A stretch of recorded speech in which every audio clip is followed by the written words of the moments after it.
Fala galera, bem-vindos a mais um Carona, quer dizer Pitacos Psi, né? Já que a gente ainda está em isolamento social, a gente não pode sair de casa, a gente deve ficar a maior quantidade de tempo possível em isolamento. Nós vamos continuar fazendo os vídeos aqui de casa, aqui do meu cantinho, até a gente poder voltar, a poder sair, dirigir e tudo mais. Hoje eu vou falar de um assunto que eu estou vendo ser banalizado, assim como vários outros, e que representam uma condição importante para algumas pessoas, né? E, na verdade, eu vou falar de duas coisas juntas, né? Eu quero falar um pouco sobre a questão dos gatilhos emocionais e sobre a questão da resiliência, né? Que são duas questões interessantes que estão em voga aí. Coach tem usado muito essas expressões, sabe Deus com que objetivo, né? Mas é interessante a gente falar um pouquinho sobre isso. Antes, se inscreve no nosso canal, né? youtube.com/caronapsi. Segue a gente nas redes sociais, @FerreiraRBruno no Instagram, no Twitter, no Facebook. E compartilhe esse vídeo com outras pessoas, com as pessoas que você conhece, faz a gente chegar um pouco mais longe e atingir mais pessoas. E começando, né, essa questão, vamos começar falando um pouco dos gatilhos, né? A gente tem gatilhos que geram... Gatilho, o que é, né? A gente fala de gatilho, uma das coisas mais comuns que a gente lembra quando fala de gatilho é justamente de arma, né? Você dispara o projétil da arma pelo gatilho. Então o gatilho é uma situação, é um estímulo, alguma coisa que gera uma resposta, né? Essa resposta pode ser emocional, ela pode ser física, né? E quando a gente fala de gatilho, geralmente a gente está falando de situações que geram respostas negativas e por isso muitas pessoas se sentem mal, né? E aí por que a gente tem uma banalização disso?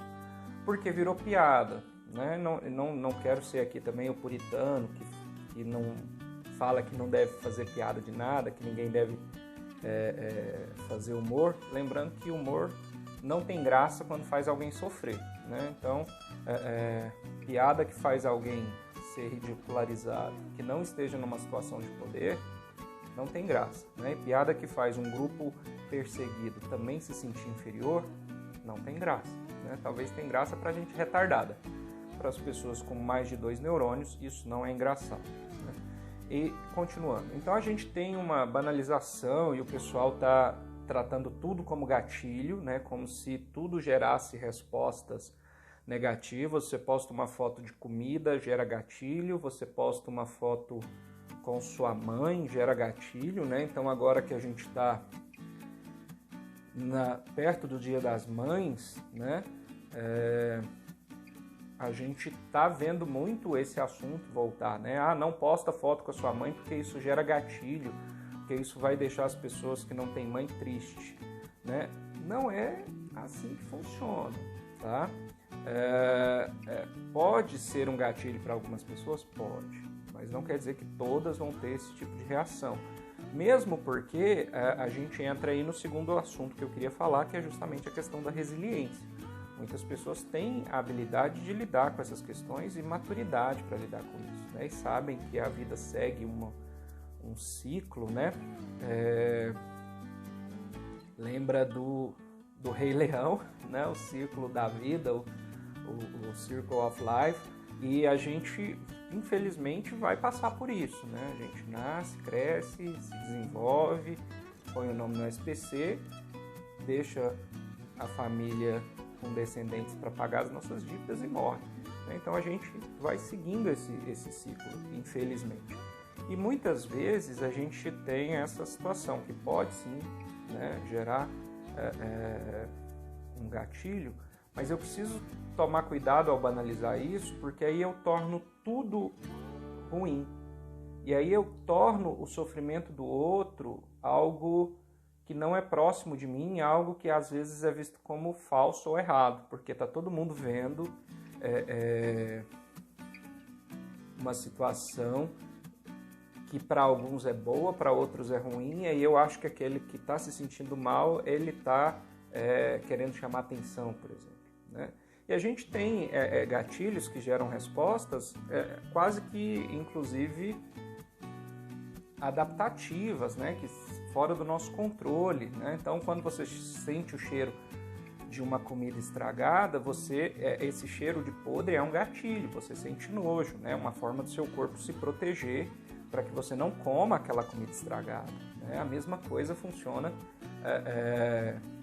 com determinadas cores, com determinadas situações que geram respostas de ansiedade no corpo, né? Sinais de ansiedade, né? Como aumentar o estado de alerta e tudo mais, para que a gente se proteja, inclusive, né? Então, algumas respostas, alguns gatilhos, inclusive, eles são positivos, que eles podem deixar a gente mais atento, a gente mais esperto, e a gente acaba não sendo devorado, né? Por um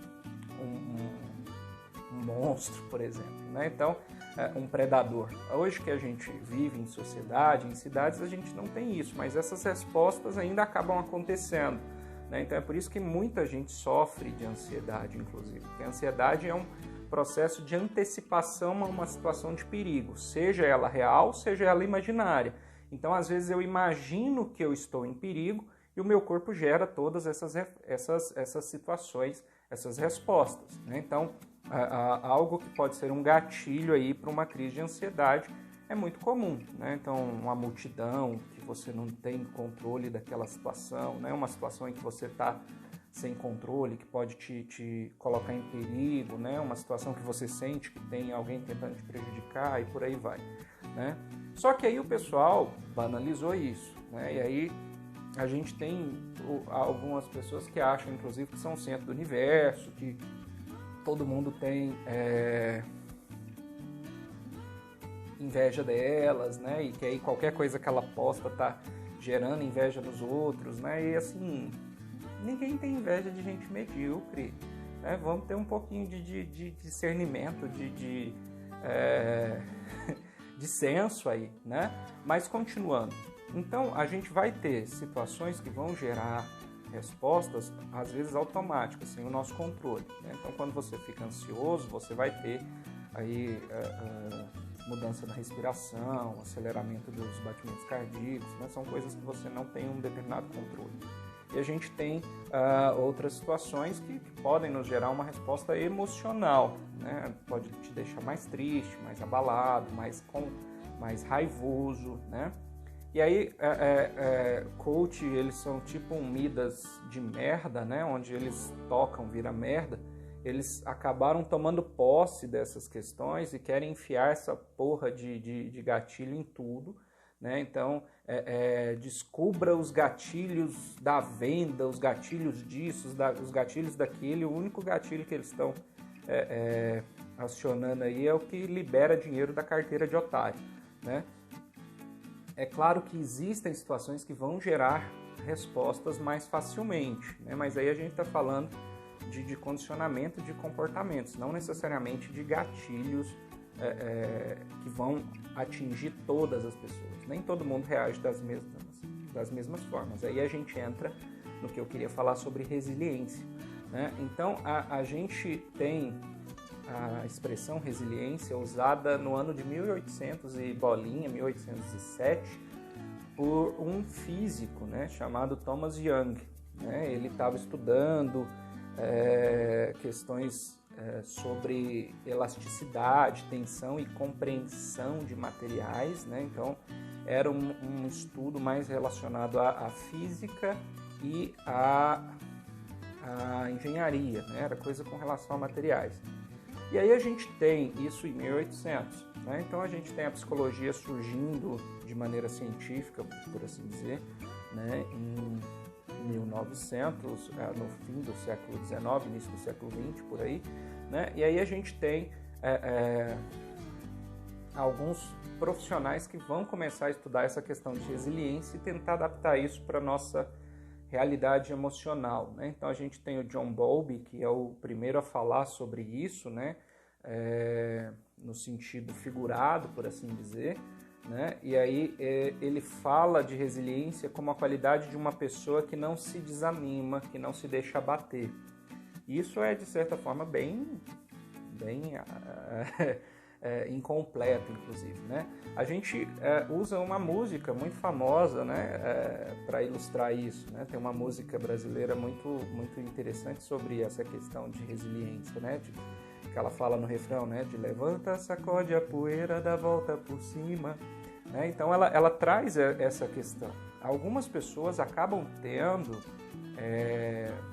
essa disponibilidade, né? Essa pré-disponibilidade de lidar melhor com situações aversivas, lidar melhor com situações ruins. Isso vai depender de todo o nosso processo de desenvolvimento, de quando a gente cresceu, né? As influências que a gente teve socialmente, como os nossos pais nos ajudaram a lidar com determinadas situações, a enfrentar desafios, a resolver frustrações, né? Então, lidar melhor com frustrações, não aceitar a frustração, né? Não aceitar um não aceitar uma negativa, não aceitar que você não pode fazer determinadas coisas, né? Então isso vai ao longo da nossa existência social ajudando a gente a desenvolver essas habilidades de resiliência, né? Que também está na boca dos coaches e eles querem vender cursos de resiliência como se você conseguisse aprender a ser resiliente com estralar de dedos, né? E não é assim que funciona, porque a gente está falando de uma estrutura social que te moldou ao longo de muitos anos, né? Então, é possível você conseguir ser mais resiliente agora? Sim, mas não é do dia para a noite. A gente vai começar todo um processo de ressignificação de muita coisa aí na sua vida, né? Então, por isso que tem coach que fala que psicólogo tem inveja deles e tudo, né? Porque não aceita eles tendo sucesso, ganhando dinheiro. Não é bem assim. A gente não aceita pessoas ganhando dinheiro passando outras pessoas para trás, né? Então, ter a possibilidade de mudança, ela tem, mas ela não é do dia para a noite, ela não é com um cursinho de fim de semana num hotel, né? Isso vai depender de muitas coisas que a gente precisa mudar aí, muitos comportamentos que a gente vai precisar extinguir, outros que a gente vai precisar aprender nesse processo, né? Então, isso não é fácil, não é do dia para a noite. Mas a resiliência, ela está ligada aos gatilhos porque se eu aprendo a lidar com frustrações, com situações em que nem sempre tudo vai estar sob o meu controle, né? Isso vai me ajudar bastante. A gente vê pessoas ansiosas, inclusive, geralmente são pessoas mais controladoras, né? Pessoas que gostam de ter o controle sobre toda aquela situação. E a gente precisa aceitar que nem sempre a gente tem o controle sobre tudo. Então, nesse momento, a gente precisa perceber isso, né? Perceber um pouco dessa situação. E a gente vai ter aí a psicologia positiva também trabalhando muito com isso, né? E a psicologia positiva, ela é a seara dos coaches, né? Porque ela surge no fim do século XX, né? No início do século XXI, e ela surge com a proposta, né, de focar nas virtudes e forças do ser humano, né, para prevenir e lidar com problemas de ordem psicológica, né? Então, o Seligman, ele é um dos precursores disso, né? E ele fala bastante sobre isso. Ele foi presidente da APA, né, Associação de Psicologia Americana, né? E ele tenta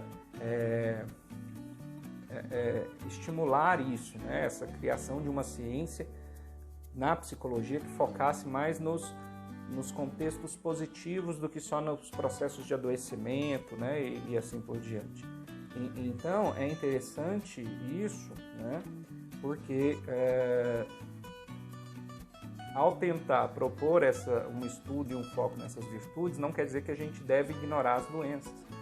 Mas o coach, ele foca só nisso, né? De virtude e tudo mais, e isso acaba atrapalhando bastante, né? Então, fique tranquilo que nem tudo é gatilho, pode postar sua foto com a sua mãe tranquilo, né?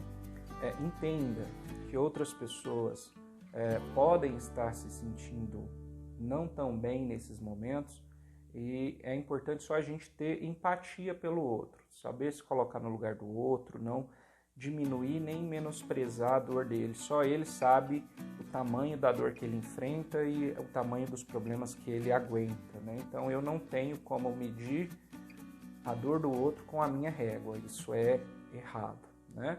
E aí a gente precisa entender que é possível sim ser resiliente, é possível sim ter a habilidade de lidar com situações frustrantes, com situações negativas e superá-las, né? A gente precisa inclusive parar com essa balela de que a gente tem que saber tirar algo positivo de todas as situações. Nem sempre a situação tem algo positivo. A gente precisa tirar algo positivo dessa crise do Covid. Não tem porra nenhuma positiva nessa crise, né? Então a gente tem gente morrendo todo santo dia, a gente tem pessoas perdendo emprego, pessoas passando fome, passando necessidade. Que porra de algo positivo que a gente pode tirar disso? Vamos ter um pouquinho de noção, né? Então, ser resiliente não significa tirar algo positivo, tirar uma lição de todas as coisas. Nem toda situação tem algo positivo, nem toda situação tem algo bom para nos trazer, né? Então a gente precisa ter ciência disso. Saber lidar com frustração, saber lidar com problemas e enfrentar esses problemas é sim uma habilidade. E eu preciso, óbvio, até desenvolvê-la para que eu possa lidar melhor com isso. Mas se eu não consigo, bati a mão no microfone. Se eu não consigo fazer isso sozinho, eu preciso da ajuda de alguém, né? E quem que você vai procurar para te ajudar? Um psicólogo, né? Então, o psicólogo é o profissional que pode te ajudar a lidar melhor com situações ruins, com situações aversivas e te ajudar a superar essas situações com menos dificuldade, né? Então, nem sempre, não é vergonha pedir ajuda para alguém, não é vergonha precisar de outra pessoa para te ajudar nisso, certo? Então, obrigado pela companhia de vocês, obrigado por ter assistido o vídeo até o final. Segue a gente nas redes sociais, compartilha esse vídeo com outras pessoas. Ele está disponível em todas as redes, né? Então não está só no YouTube. Compartilha na plataforma que você estiver usando e ajuda a gente a chegar em outras pessoas. E vamos combater essa pseudociência, vamos combater essa política de ganhar dinheiro em cima do sofrimento dos outros. Não é legal você tirar dinheiro de quem está sofrendo. A prova disso é que a gente tem vários psicólogos voluntários agora, durante esse momento de pandemia, atendendo gratuitamente muitas pessoas que estão sendo afetadas por esse problema. Essa é a diferença entre um profissional que se preocupa com a saúde mental do paciente e um profissional que só quer lucrar com os problemas que aquela pessoa tem, né? Então, não é hora de vender curso, não é hora de vender programas de inteligência emocional, programas de melhoramento da mente, de coisas de empreendedorismo em tempos de crise. Não é hora para isso. É hora de cuidar de você, de cuidar de quem você ama, de ficar em casa, né, de se cuidar, né? Você não tem obrigação de aprender nada agora nesse momento. Você tem a obrigação de se cuidar, né? Tá ok, tá tudo bem se você sair da quarentena sem ter feito um curso, sem ter aprendido uma coisa nova. Tá ok. Se você conseguir sobreviver e superar isso, já tá ótimo, né? Então, vamos ter essa percepção, tá certo? Então, obrigado pela companhia de vocês e a gente se vê no próximo vídeo.